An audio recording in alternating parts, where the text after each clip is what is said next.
Yes, you read that right. Straight pool.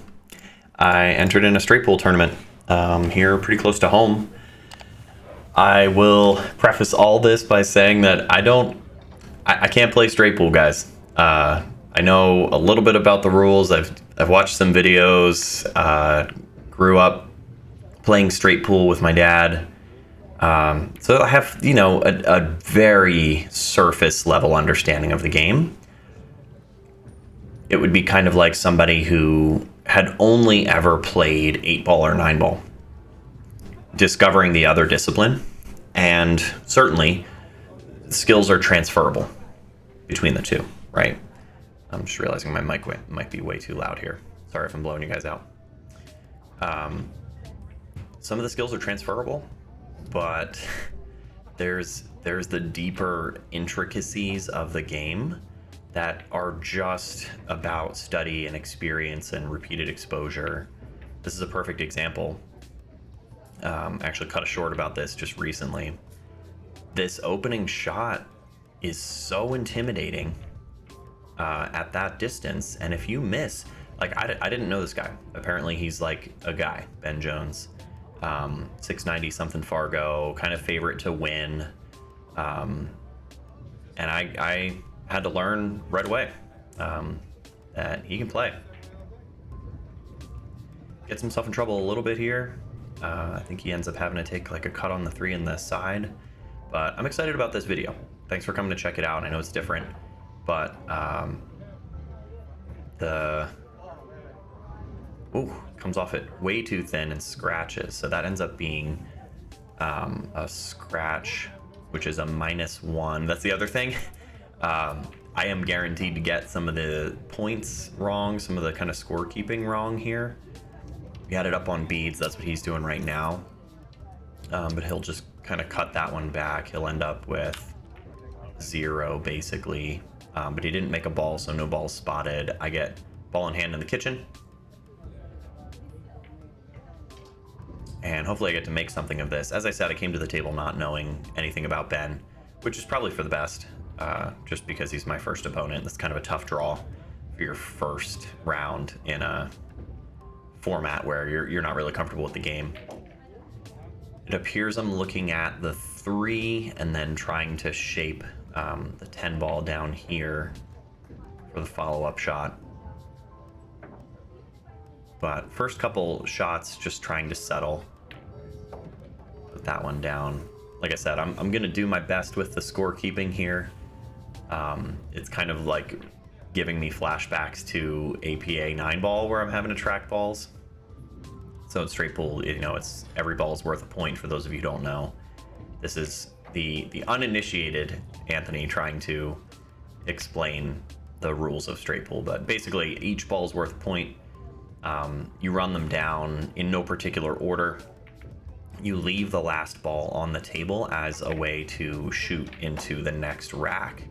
And here's second big mistake, missing that shot, maybe the 12 ball on the top side there, with an opportunity to open up the rack. But then in straight pool, you can get punished for this, because if you open up the rack that way and you give your opponent a good look at something, he can go on a little run here.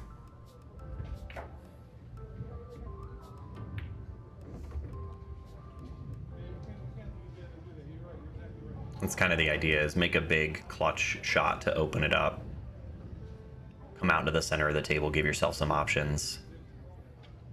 And something that I learned, and I'll talk about more as I go through some of these videos from this tournament, is there's sort of strategies to the beginning, middle, and end of racks in straight pool. And the early rack strategies are really about taking open shots, but in a way to set yourself up for addressing the problems in the rack, clearing out clusters and that sort of thing. So he's got a pretty decent cluster there in the center of the table, and you'll either have to address that by playing into them to break them out, or landing on them so that you can play them straight in. He might have been trying to do that there to land on the 7. He's got the 9 to back himself up.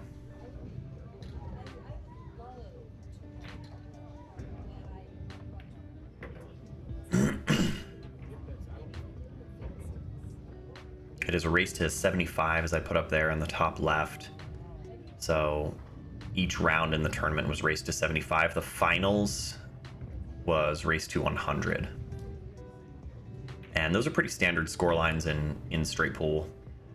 From what I understand, you're looking at 75, 100, 125, 150, something like that in some cases.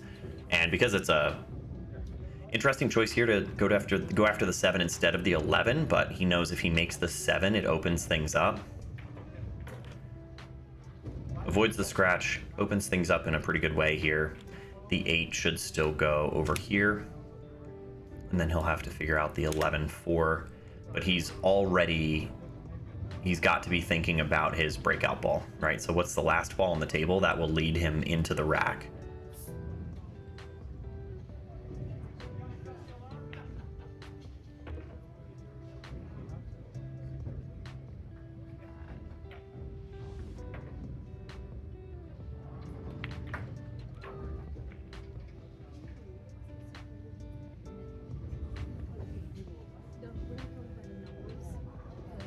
If the 8 passes, he might just take that from here. The 11 also goes. If he makes the 11, then that opens up the 4 and the 8. That's probably the right shot. We're right here on table 1, which is at the corner of the room, the entry to the room. And it's closed off in the other sides. So this is, all the foot traffic comes past table 1, unfortunately. Event was played on 9-foot Brunswick Centennial tables. And they're beautiful looking tables. They're classic.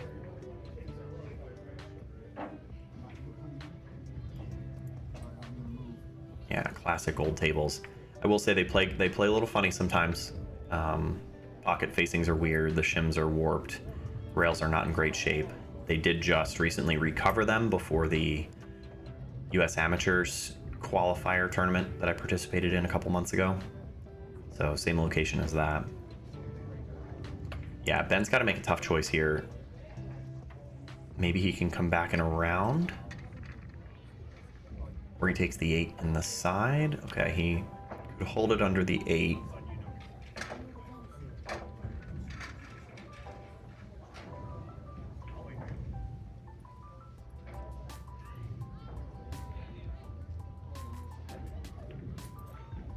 Nice touch there. And probably comes up off the 11, gets up above the 4, using the 4 at the top of the rack as a breakout shot. So 12-1 there. It would have been 13-1, but he scratched, so that takes the scoreline down by 1. Normally it's a total of 14 points after each rack. He comes after this 4 ball, and even for a good player, watch, you can miscalculate, you can miss that. So let's see, while I'm figuring this out, that puts his high run at 12, I think.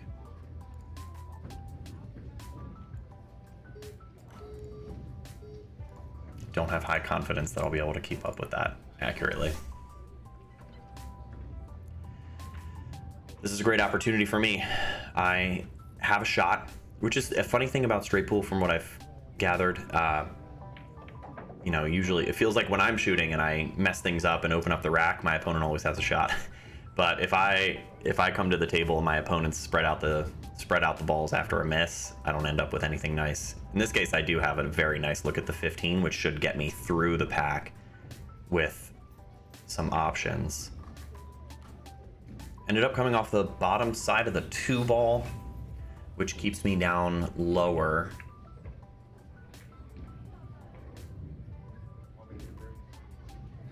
Should probably have my score set up as current run, current score, high run, something like that, so that I can break it out.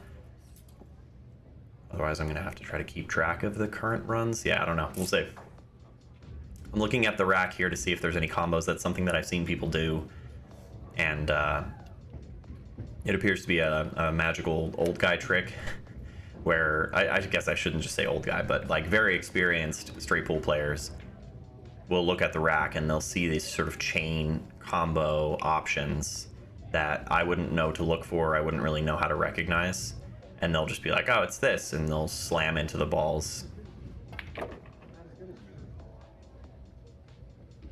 that is an essential straight pool skill as well. I did not play that properly. I needed to consider where the cue ball was coming into the rack so that it didn't come into something too full and get stuck in the way that it did, because now I don't have a great shot or any shot, and so I'll probably have to play safe. It's very hard to play safe in straight pool because any ball goes. It's not like rotation or 8-ball where you know that there's only, you know, a single ball or a grouping of balls that you have to hide your opponent from.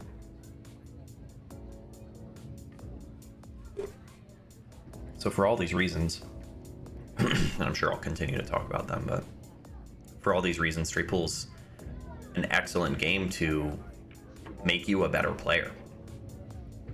First thing it does is show you that you're not as good as you think you are, which is a valuable lesson in humility, but it is a great way to round out your game. Playing something pretty aggressive here by going after the bank on the 14. I must not love my options for a safe. I can get past the 9, I guess, and I'm trying to sort of spin this over. I had to come off the 9. I don't know. Didn't miss it by much.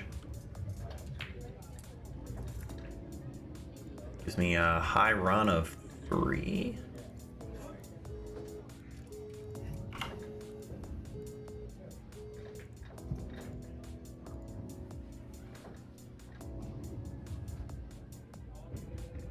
He's on the 14, he's on the 11. He's got to look at the cluster in the center of the table and decide how to pick that apart.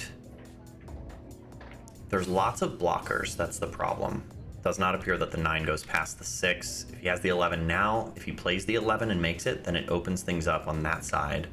That's why he chooses to not go after the 14, because the 14 doesn't really land him on the cluster.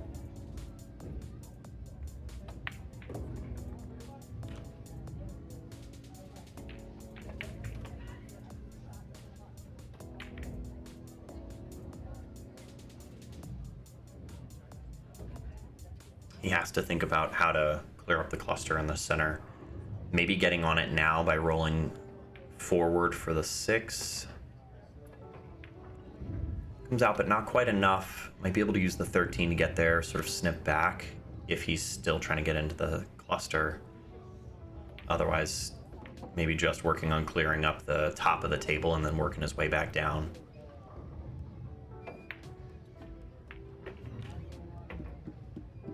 Underhit this one a little bit, probably.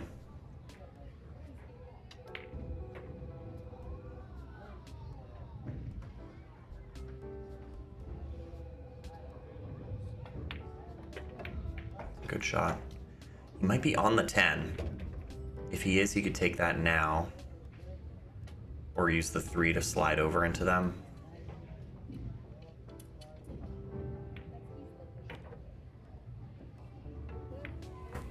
Ends up coming across it. Yeah, he's on the 14. He might be able to hold the cue ball to get under them, but you really don't want to have to shoot from under them here. This is tricky. It takes a lot of experience to know how to get to those problems, early, and then to know how to get to them early. And I'm not saying that as a knock to Ben. I mean, you know, he's clearly a very good player. He's going to get on the 10. That'll help. But it's so easy for it to get away from you if you don't address it early. You would think that, you know, all these pockets on the table, all these balls can go, should have plenty of options, but you really do need a clear strategy through those. What I felt like is 3 distinct phases of any given rack and straight pool. Sort of early game, taking open shots and addressing problems, and the mid game of potentially developing shots for a break shot, and the final phase of playing out that pattern to land on the break shot in an ideal way. Yeah, because see, he doesn't love the 10 from here.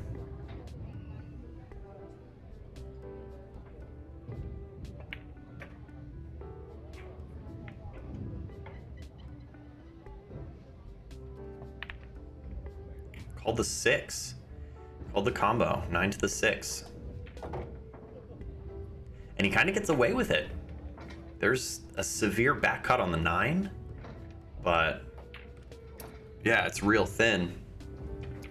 didn't give up much else. It's funny too how you'll have that kind of run, 7 balls I guess there, and assuming my scoring is accurate, you'll have a little run like that, which is pretty good. Like, you put some balls on the string for sure, but then you can still come away flustered and frustrated. This persistent sense of not good enough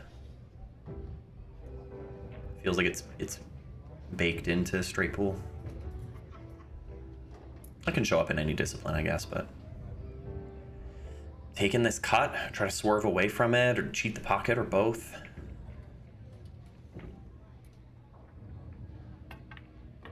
Got away from it, but man, it's gonna track all the way back down. Okay. I'll leave the score the way it is because I made one and scratched. The ball that I made spots back up.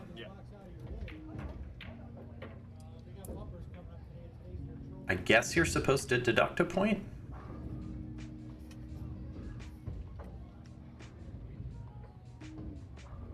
That doesn't really make sense to me. Maybe you guys can help me out with that, or I'll have to look it up. But I feel like if I make a ball and I scratch, the score doesn't change. It's like +1 and -1.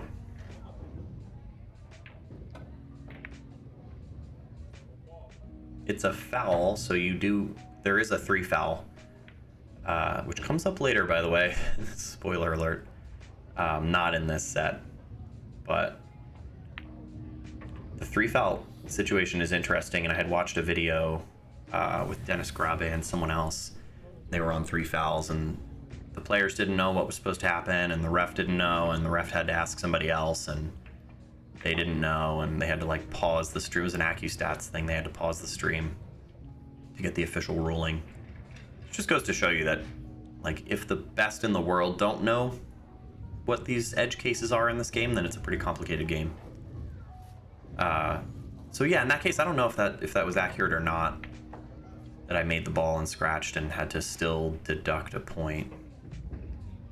But the 3 foul situation, I believe, each foul is a -1, where if you don't make good contact or scratch, they add up. They're cumulative, -1, 2, and 3. And then if you get to that -3, you lose 15 points, and I believe the rack is reset.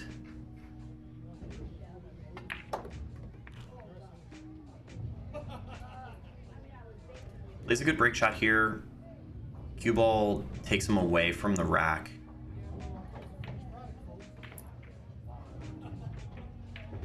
But he's got a 3 ball that's close to the pocket, so he should be able to use that to get himself back down table and have some options from there.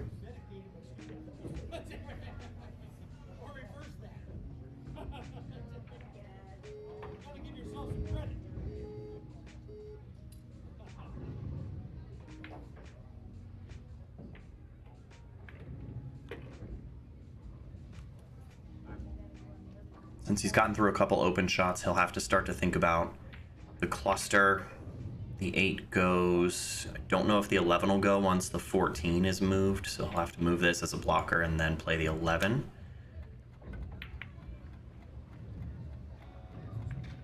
He's trying to stay below the rack, puts him on the 14 as the blocker.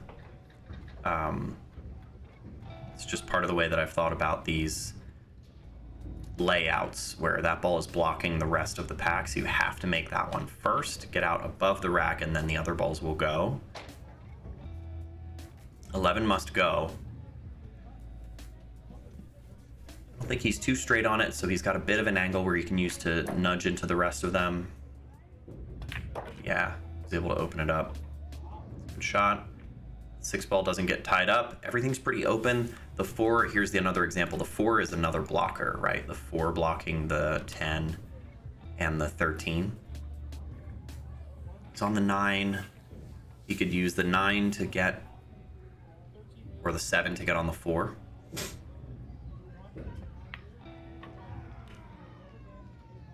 He's on the 2 and the 6.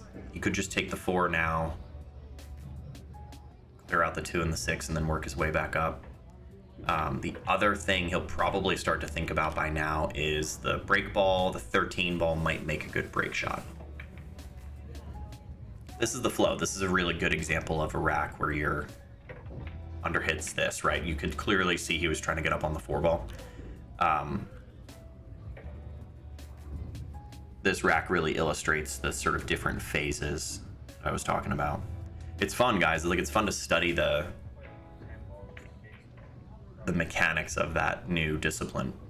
He's got to take a bit of a shot here, but you got to believe he's got it in his bag. Goes into the side, more containing, less cue ball travel.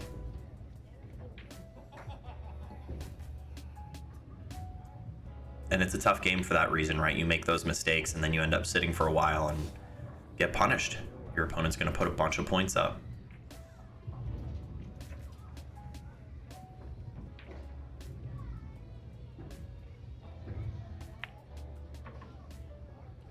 Nudge into the 13 maybe, tries to get on the 4. I think he got there. Now he's got to be intentional about the 4-9-5. Comes back out, nicely played, lands on the 5. Got to pick a good spot on the 9 that puts him on the 13. He can stay on the right side of the 9 out here, come into the rail and out for the 13. It's a little harder than going on the back side of the 9. It's really, I guess, player preference as to whether you want to go into the rail or back cut the 9. He's taking the 13, so he's going to maybe change his plan. It certainly seemed to me, a little nudge on the 9, it certainly seemed to me that he was leaving the 13 for the break shot, but this does happen where he's got to reassess. I've seen people use the 5 ball as a break shot, but he must not like the 9 to the 5, so he'll take the 5 to the 9, and then the 9 is the break shot. I'll be curious to see how that goes. Yeah. Cut out and back. That should work out pretty well. He is on a high run here. He was at 12. Don't know if this was continuous or not. I'm going to struggle with the scorekeeping, guys.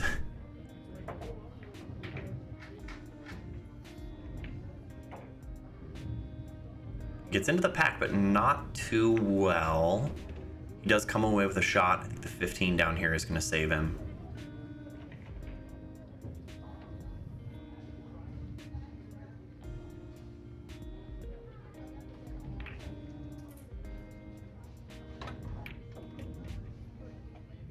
This is not as easy as it appears, the 15. He's going to look at the rack to see if anything's dead. There's any dead combos. Go after the 15 and hold. The 6 ball's there. 6 might make for a good break shot. Played it really well in order to contain the cue ball to hold down here. He's on the 6, but not a ton of angle. It should still work pretty well. Does not want to open him up with the 6. He's on the 8, but not with a ton of angle. He'll have to try to decide where he's going next. 10 ball goes on the side. Try to use the 8 as a breakout shot and goes full into the pack, kind of like what happened to me. But yeah, limiting his options here.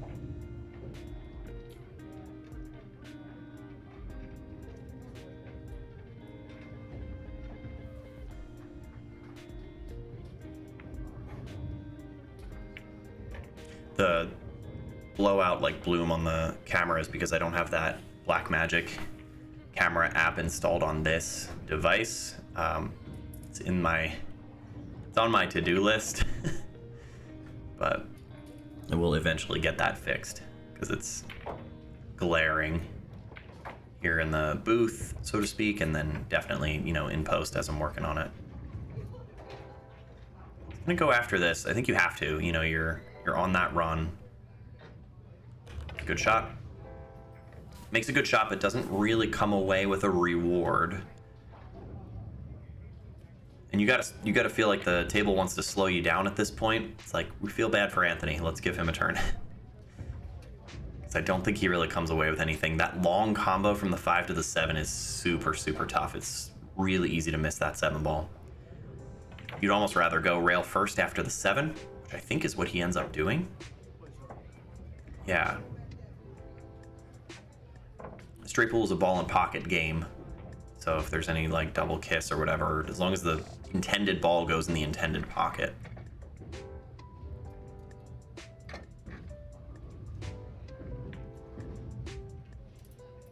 Very intuitive player, right? You don't see him really using any systems.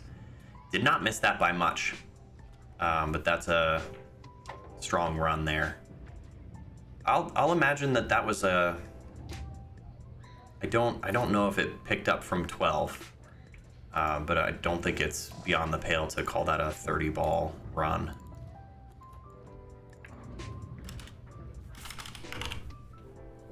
Just say that it is because it felt like it was. Did good. He's on 42. Just track his run from there. I have 4 points. And again, he kind of gets away with it, right? Like, I don't have a great option. The 7 cuts. It's a severe back cut. You're turning the cue ball loose. Kind of hard to control unless you go really thin into the 5, potentially. This goes, but it's an awkward back cut with a lot of distance.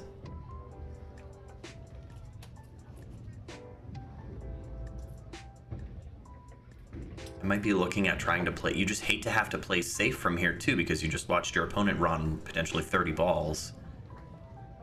More than halfway to the finish line here. And I've got like nothing up there. That's the game though, man. I mean, I've heard lots of stories about old school, you know, straight pool back in the day. You just sit and watch those really excellent straight pool players. Just try to contain. Just try to contain. Give myself a better option. Oh, from this right.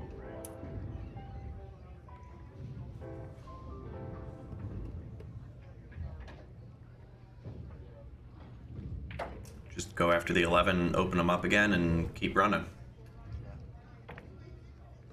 Yeah, he doesn't care about the safe. It's just hard to get safe. I didn't see a great option from up there. Maybe the play was to go off the 7 and keep the cue ball up table. Because I'm just handing him an open table again. It's gonna hurt.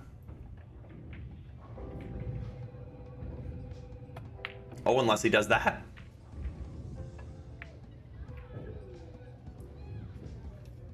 Unless he does that. Uncharacteristic for that kind of player. Gotta capitalize. Let's see if I can put some together, guys.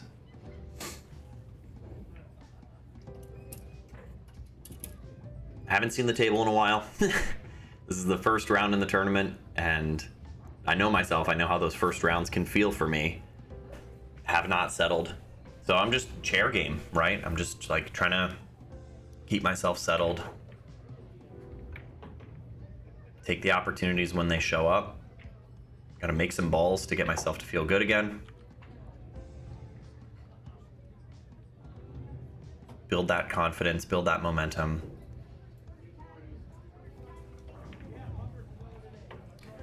Just a slight angle on the 7 ball here to work with, so not great, but enough to get me back down table, I should think.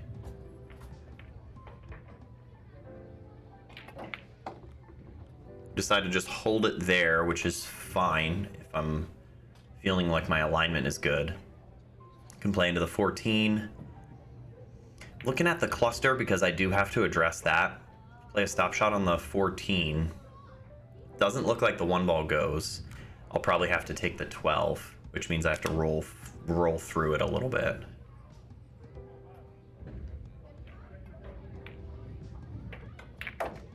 bit much.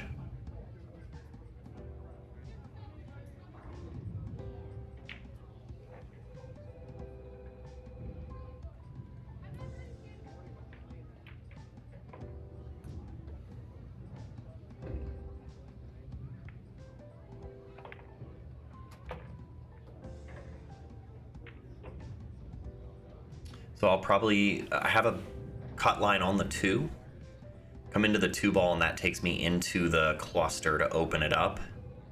I like the decision here because I can't keep, making a ball or 2 and then playing safe, and something that's not even that safe and just turn it back over to him. You're just inviting him to win. I have to make something happen here. A little more aggressive to go after the 2, but I do think it's the right play. 2 ball goes, everything cooperates. The 13 and the 10 are a little funky,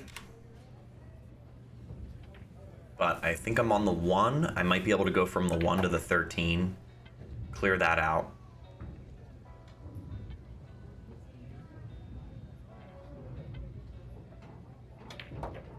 Yeah, I'm looking at my window for the 13.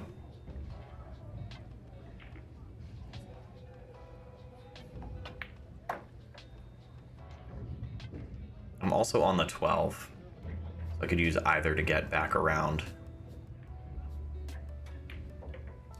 This is another thing about the discipline, though, is the lack of, I'll call it fluency. I just don't always know what to do, and that, in fairness, that can be a problem in my other disciplines. I'll certainly overthink, overanalyze an 8 ball or 9 ball, for example, but in this discipline, it can be especially tough because there's too much for me to think about. I feel like I have to work way too hard to make those decisions.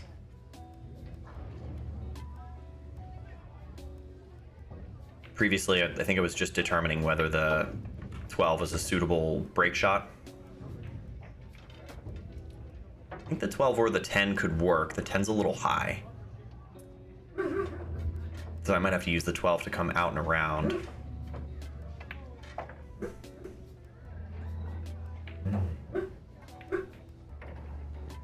It's a good shot.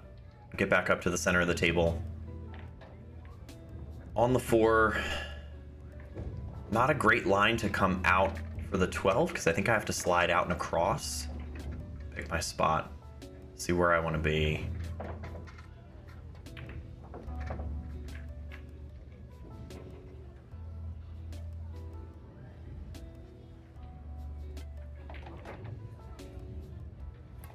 I was able to just hold.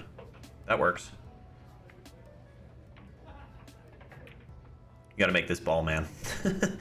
There's so much pressure. There's so much pressure in these break shots. And I came into this tournament not really having a great sense of how break shots are supposed to work. Obviously, I know you need to make them, and don't miss and leave your opponent that nice open table. But the reason I bring it up specifically beyond the obvious don't miss is what I saw some players doing during this tournament was they're not hammering the break shot necessarily.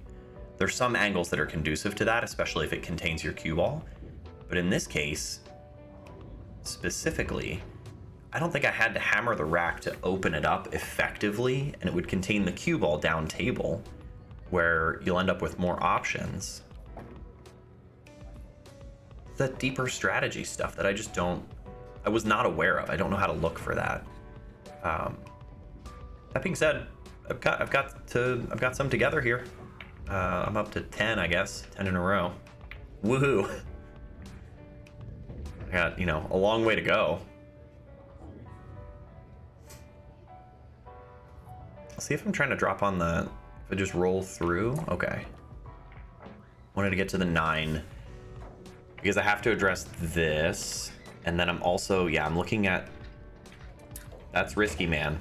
The 6-1 combination is real risky from here. That's the last track. I don't know if I've got the guts for that just yet. I'd be really surprised if I took that shot. I don't think so. A little more conservative. It's probably the right decision for me at this point in my straight pool journey. But the combo on the 6-1, is playable. I think the problem with it, beyond it being spooky, is it doesn't really avail you a great shot after, unless the breakout works out really well. Because the 314 was blocked. Play the 12 and come out for the 8. I might be looking at opening up the pack by staying below the 8.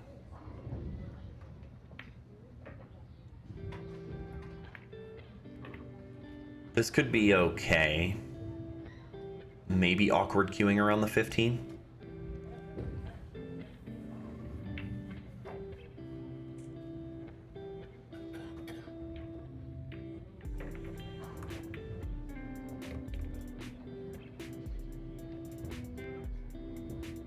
Must be looking at, okay, going from the 15 to the 8.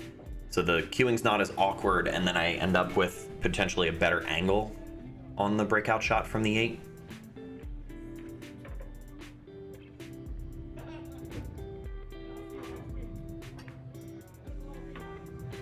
That's okay. It's easy to overplay that one, especially with the bridge, like a bit of a thinner cut. But I'm on the 8, I have a back cut. Let's decide where the cue ball's going. If you don't do that, maybe I go full into the 1 and I'm trying to shape the 14. Yeah, pick your spot.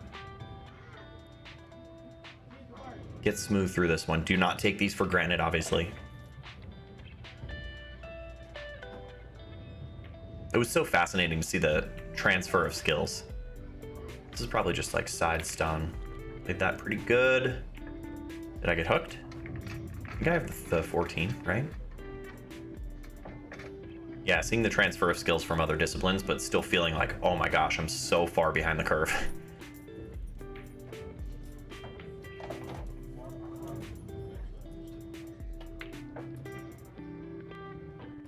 Must not have landed on the 14. Maybe I have the 1 in the side.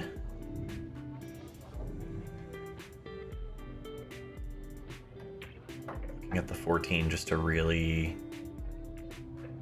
double check. Yikes, it must be close.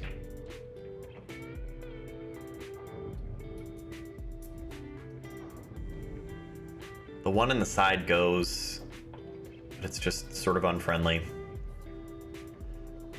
I don't think I have access to the 11, like trying to play the 11 past the 7.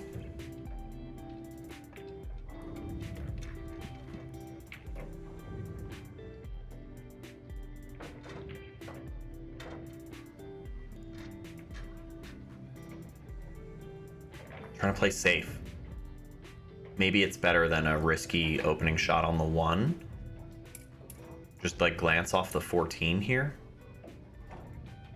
Brush the 14, but too thin to where I gave him a shot. Oh well. That's a 15.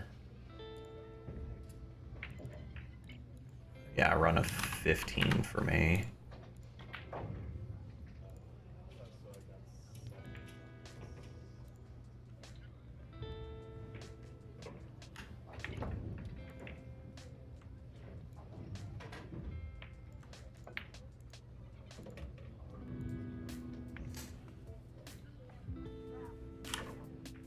So he's starting at 43. I'm just gonna say it so it's out there.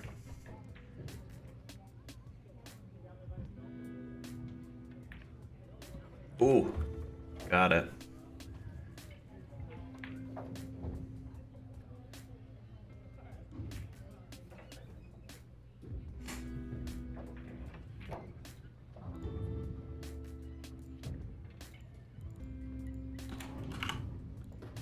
I'm gonna do that so that I know where he started.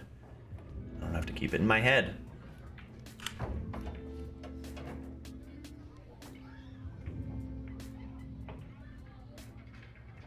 It's an interesting little cluster. He's pretty straight on the, what is this, the 15 down here? You have to try to rip this back and get on the 1. If the 1 goes past. Try to slide over. He's still on the 1. Maybe the 6-3 is wired.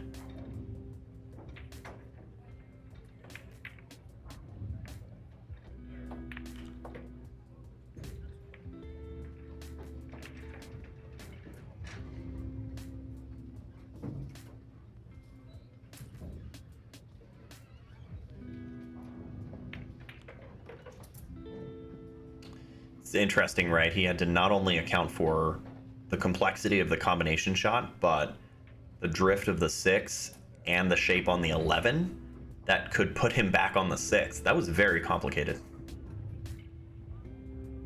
And it didn't turn out terribly, but he didn't put the 6 where he wants, because it'd be very hard to get from the 11 to a good breakout position on the 6.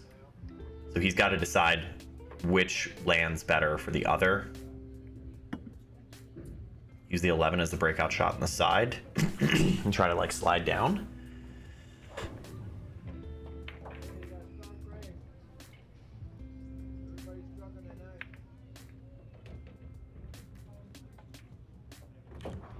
It's that low inside.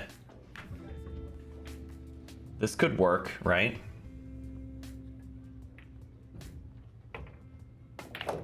Good breakout shot. Man, it's a good thing the 3 lined up for him there, because he almost got pretty badly punished for hitting a good breakout shot. Yeah, if it weren't for the 3, I don't think he would have great options. He probably would have had to go after the 4-9 combination or something silly. But this looks okay, as long as he gets away from that, which he does. No problems there.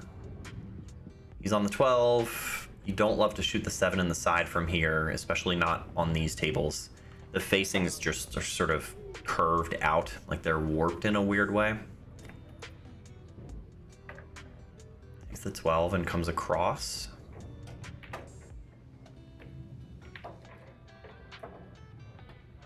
Aha! That's more mortal behavior from Mr. Jones. That puts him at 51 by my count. I'll just do this. That might be a good way to do it. And I'm at 19.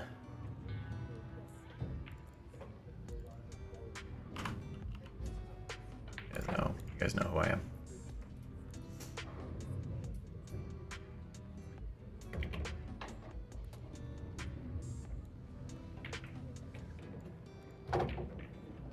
I gotta make something here.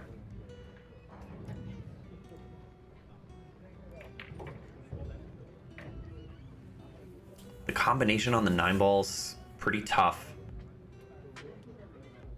Awkward queuing to get at the 10 or the 12, whatever this guy is. Hard to sight this in. Long combo. I mean, the 9's hanging, right? So that certainly helps, but the bridge, the back cut on the... I'm guessing this is the 13.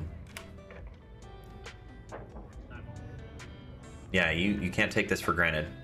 And you got to make this one. Because he's closing in, right? He's at 51 of 75.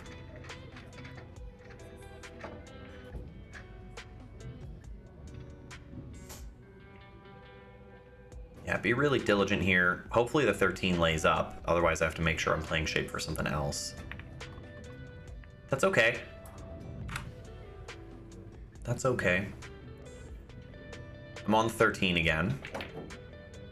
I didn't really end up with a good opener unless the 8 goes.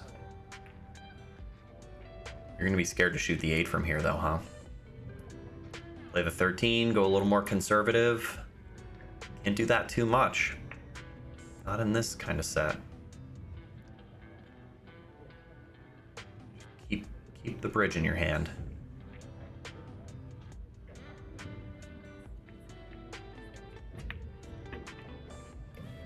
I think I was trying to get on the 8. The 8 must go and it would open things up, but I'm not gonna want to shoot it from here. 15 doesn't go in the side. 14 does, but it's kind of gross. It's hard to judge that. I didn't get on the 12 up in the top left. It's a bad shot, guys. Just a bad shot. I'm not on the 2. There's no way. I'm gonna have to try to shoot the 7. Just really ambitious from here. And it's hard to get safe. I guess you could glance off the 8 and try to keep him under the pack to put him in a similar situation. But yeah, if I miss this 7 ball, it could be lights out. That's okay. That's a good recovery shot. Gotta have guts. Intestinal fortitude. I'm looking at the 8 because the 8's gonna open things up. I guess the 14 could open things up too. I don't know if the 1 ball plays clean. It probably does, but it's hard to judge with the 15 being so close. I gotta work my way back down off the 12.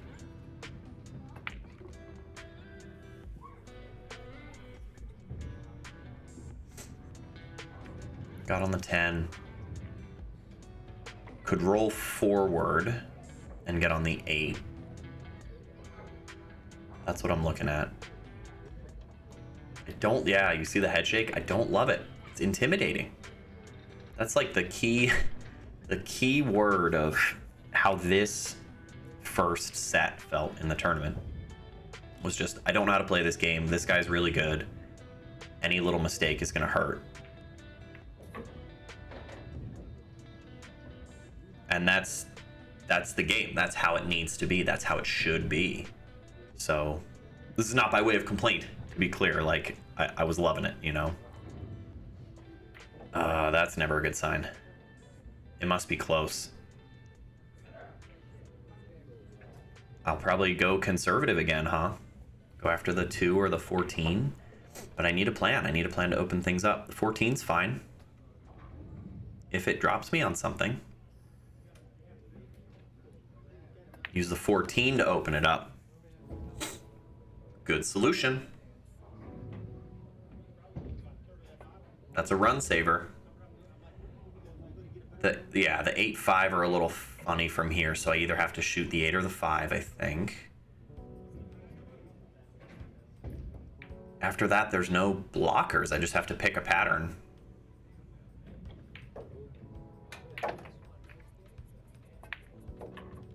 Gonna nudge out on the 11. The 15 might make a decent break shot. Do I get up from the 11 to the 1 right now? Yeah. I remember it starting to make sense at this point.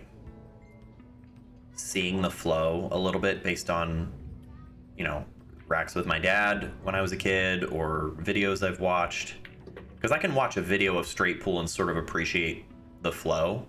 But again, not the deeper mechanics of it. There's just, you can't really do that. I guess you could, you know, with like intense study, but my mind does not work that way. I'm on the 2 with a little bit of a back cut. I could slide over for the 5 and get on the 1, or I could just take the 1 now. The 4 ball's kind of a problem, right? Don't you need to figure that out, like right now? I was flat enough on the 1 to play a stop shot. I could use this angle on the 5 to get up above the 4, and then the 4 takes me to the 2 to the 15. That could be good.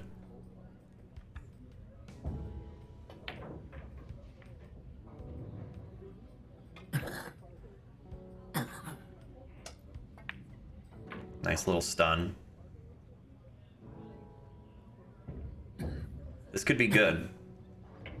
Yeah. Get on the 2. Get on the 2 to where I can just roll through the 2 ball to get on the 15 for that breakout line. Pick your spot. Looking like halfway between the first and second diamond-ish.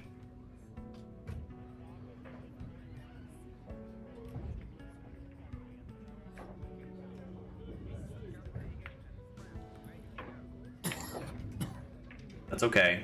A little bit farther than I wanted, but this should still be playable. But you need a back cut on the 15. Not a crazy back cut, because otherwise it's going to be too thin to hit the pack. See this guy behind me? Yeah, like I said, we're like right at the entrance. I don't know if you want to dig into that. Gonna stun off it? I don't know if that works.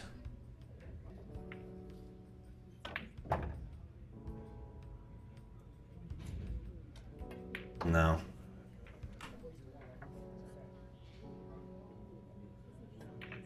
Oh, I played safe. Then that ball doesn't count. This is another rule. Everybody was doing this during the tournament, so I just assumed that was the standard. But I guess the technical rule, and I'm sure some of you are straight pool heads and you can help me out here, but I think the technical rule is if the rack was determined to be appropriate before, but if it's nudged at all, you can't. I guess if there's room.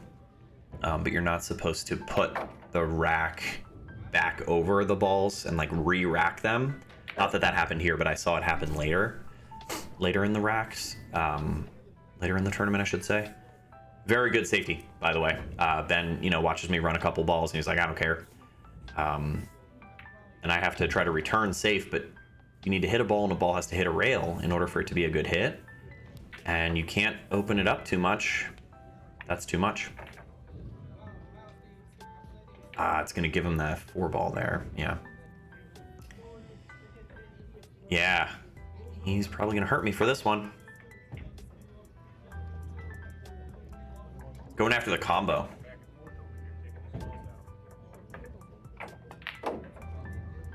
And the 13 gets weird on the 4. Yeah, you got to just laugh at it. Yeah, and he doesn't come away with a shot here, does he? Unless there's something dead. Unless there's some kind of sneaky combo in the rack.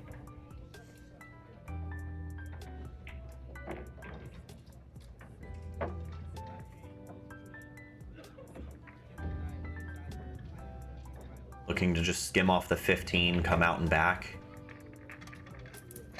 That type of safety is very common in straight pool, but it's really touchy to play that well.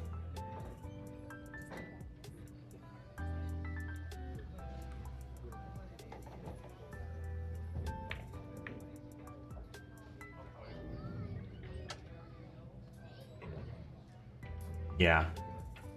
It's a good play. It's really all speed. Like, that's perfect speed, right?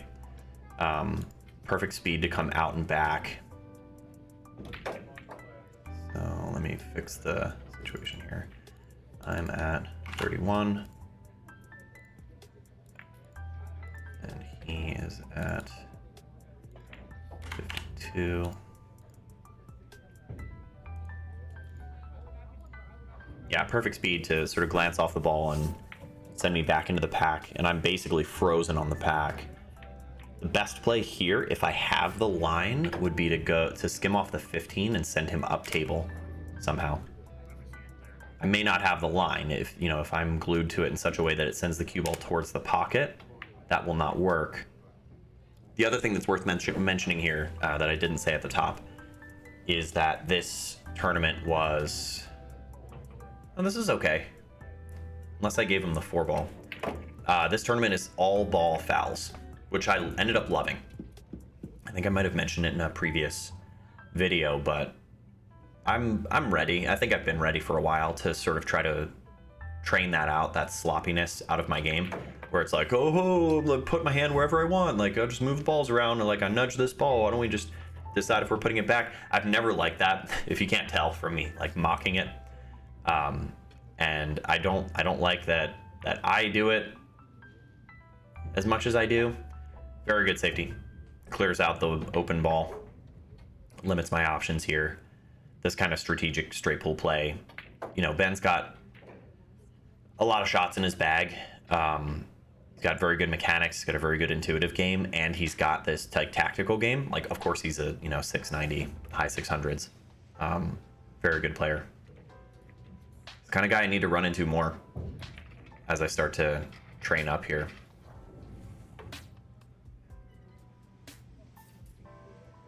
But yeah, digression from the all ball fouls thing. I love that. I wish more tournaments did it. I think everyone should be careful when they're playing. Everyone should be intentional, and there should be repercussions for being sloppy, just like there are in the regular game. Oh, I missed that ball. So I lose a point there.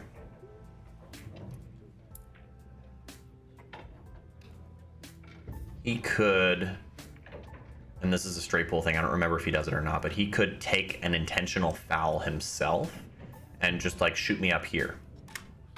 Where he loses a point, but then he knows that he's putting me on the ropes to have to make a good hit. Otherwise, we go back and forth, and he hits me with a 3 foul.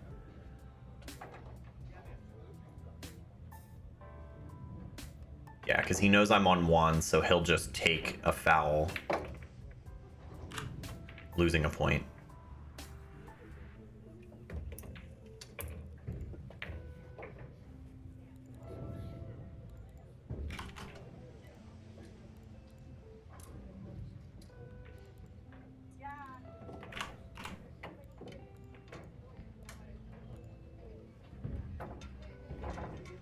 Puts me in an even worse spot to where I have to make a good hit. But the challenge is make a good hit without opening things up, and he knows that if he takes that foul and puts me up here, I'm very unlikely to keep the game contained, to not give him a good opening after I try to return the safe. That's why that's the smart play, the smart tactical play.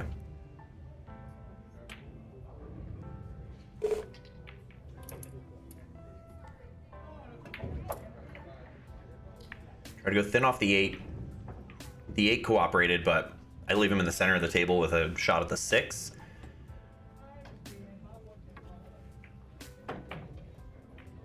He can just build a rhythm from here, and he'll have to figure out how to open things up. But he's on the 6. He's got the 5 and the 7 to move him around. He should, yeah, here's the good habits, right? He should start to look at the pack right away. See if there's any combos dead. See if there's any good shots that kind of open things up.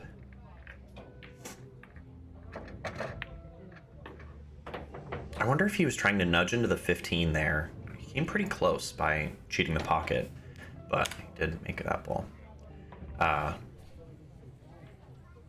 Lands on the 5 and the 7, so he came out okay, but sort of interesting how he played that. Hammers into the 5. You don't see a lot of that in straight pool. Does he come away with a combo? The 11-15 would help open things up for sure. Yeah. Doesn't want to have to shoot the 10 on the side.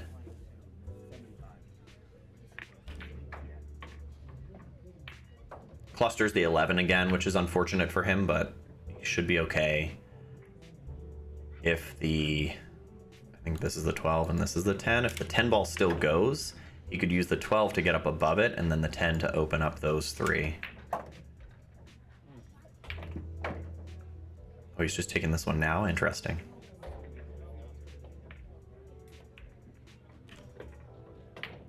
Because he wants to play the 11 next. He should stun into the cluster to open it up. And then he's only got one problem left. He has to figure out the 13-4. Nope, missed it. I thought he would open that up. Interesting.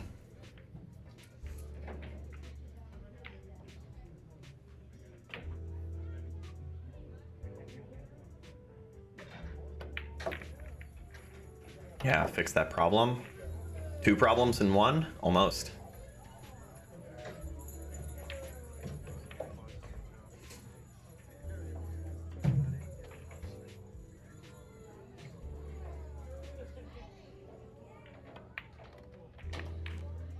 Good shot. Like I said, these side pockets are a little funny. He knows how to hit them.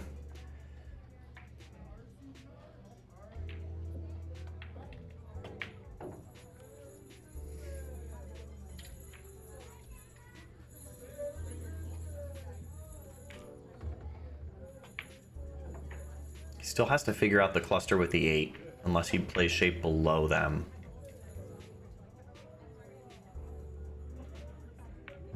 That 9 ball puts him within 15 points of the goalpost here. Might have it off the 13. See if he slides over.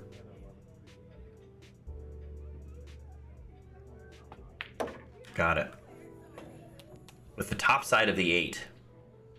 That's a funny thing too about like the more intuitive kind of players, where I don't know. You know, I don't know his process, but did he decide that he was going to try to go into the top side of the 8, or does he just decide, oh, I got to go into those? And he does it, and he kind of knows where it's going to go, but he's not specifically, like, how intentional is he about that kind of play?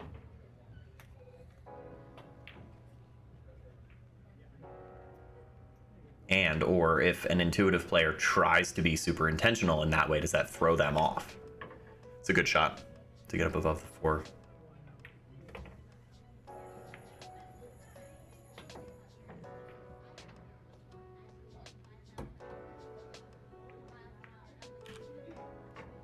Yeah, it does really nicely to float over for that. Gets a little flat on this one, but should be no problem. Even if he has to just draw back to get straight up above the rack, maybe he can slide over. Yeah, draw back up and across, but he's not going to get there. It's a little too straight on. Oh, missed him. So he gets the point for that because he didn't call safe. You can pocket a ball while calling safe. And then he's going to just shoot into the back of the pack. This is an interesting all experience shot. You wouldn't even think to do that unless you had seen someone do it. But plays safe by shooting into the back of the pack, which opens it. It doesn't usually, depending on where you hit the pack, doesn't usually leave your opponent a good option. So it kind of keeps them on their heels, right? Like you have to challenge them to contain the safe without giving you a shot back. I play a good containment here. Keep them behind the pack. But it seems like early rack in straight pool, the best safeties are the ones where you open up the balls but prevent them from having any kind of shot, because it keeps the pressure on, right? Like they know that if they don't put you exactly where they need to keep you safe, then they're going to end up giving you a bunch of points. Just kind of glance off this one and float over. It's good speed.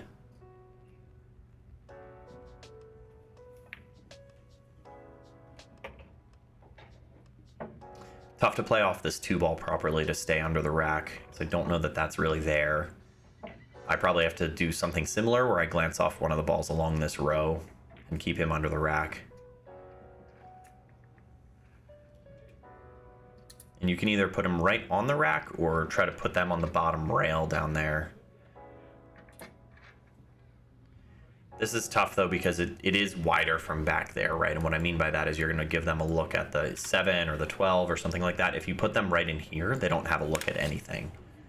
So whenever possible, it seems like the play is glance off the rack, come straight back under the balls instead of out and down like I did. It's like, okay, sure, I put him on the rail and that's tough, but push comes to shove, you got to believe that he's ready to make these shots, especially if the 7 is cuttable from here, which it seems like it is. Yeah, he's smells the barn kind of thing, right? Like he knows he's close, so he's gonna attack this. Makes it, and was gonna use it as a breakout shot, it appears.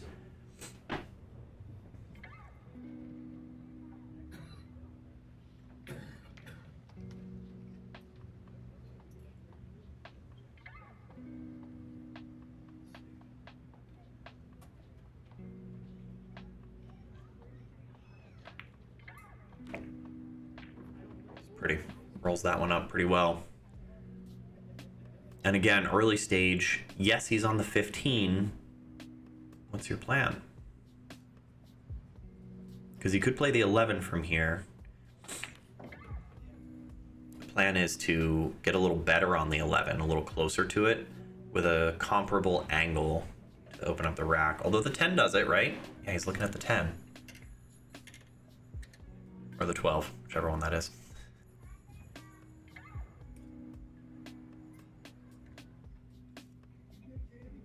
Tough decision. He is kind of flat on the 11, so he's got to work this a little bit.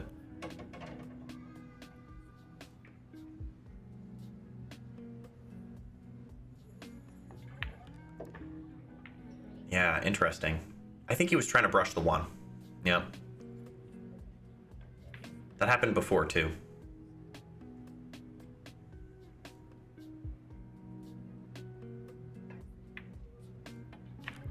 Good shot. Not a great reward. It's funny, he's, within 5 points, he could play safe and just send me up table and then try to just bait me into opening them up for him. unless he sees some kind of combo from here, which would allow him to get out, but... Oh, I don't think I updated his name score last time.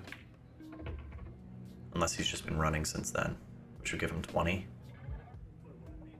He's calling the 1 ball. I remember this play, because he was like, I don't care, I need 4 balls. He's just gonna bank the 1, which basically allows him to win if he makes it. Or not quite.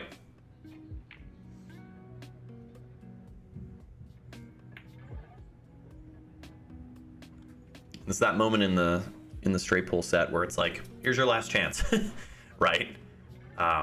Your opponent's decided, I'm gonna win, I don't care, I'm gonna go for this kind of a flyer bank shot. If he makes it, he's likely to open things up. If he misses it, it doesn't feel sufficiently, I'm projecting probably, but doesn't feel sufficiently threatened by me to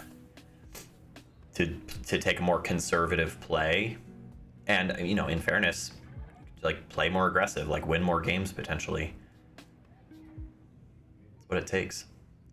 I was very, very concerned about the all ball fouls thing from here. Like, not that I don't know how to bridge over a pack like this, but make this and open them up. Nope. Put the 14 back in there. I landed on the 9, which is fun. Might be able to do something.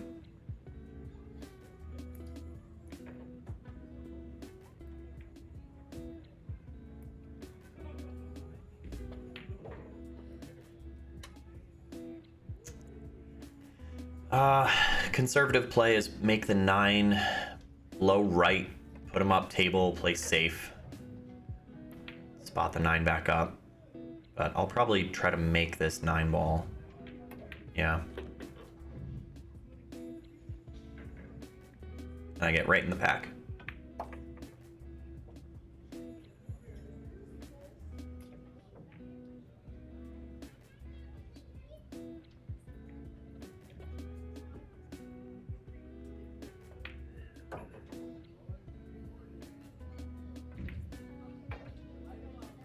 Try to play safe.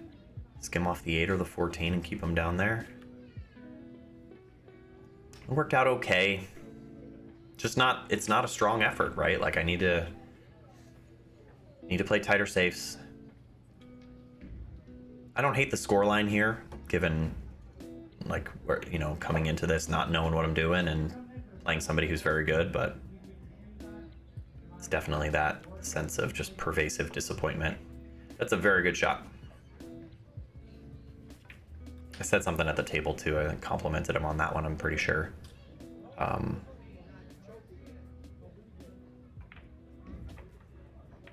Yeah, it's kind of nice and easy off the 14, coming across, keeping me blocked. If I can reach it, I think the play is to go off the 13 and put him down under the pack again. Going off the 5 is risky, because you can scratch or give up a shot on the 14.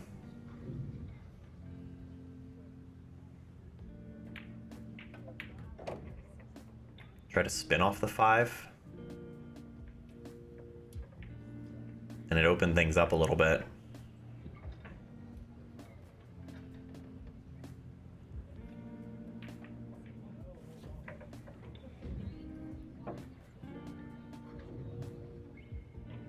Yeah, good shot. That's supposed to do it.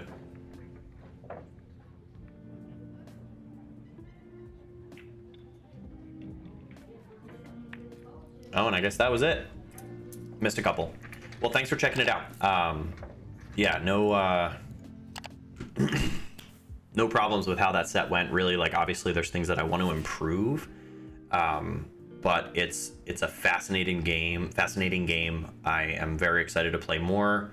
Like I said, I don't hate the scoreline, but yeah, a lot of room for improvement. Fell in love with it right away, basically. Like, I just want to get better at this particular discipline, especially because it feels like, man, it's just going to grow my game in lots of other ways. Stay tuned. There's more to come. I stick around a little bit in this tournament. I don't want to give anything away, but I kind of start to figure it out, and I'm excited to do the commentary because of how good it felt going home from this one. Side note, I probably should have led with this, but Sonia ran the tournament and was like just lovely, like made food for everybody and took care of everybody all day. Very well run, very classy event, very respectful people. So it's just kind of a far cry from like the league, like bar league scene. So I want to address that again. I'll probably have to mention that again in the next video, at least at the top, because that was really important to me too, and I totally forgot to mention it before. So thanks for checking this out. Hope you guys like this kind of content. Make sure to give me feedback. Let me know what rules I'm forgetting, because I want to grow and get better, and I want to do it right. Let me know what you think about straight pool videos in general. And then, yeah, any other feedback, make sure to drop it down there in the comments, and you'll be seeing more of this soon.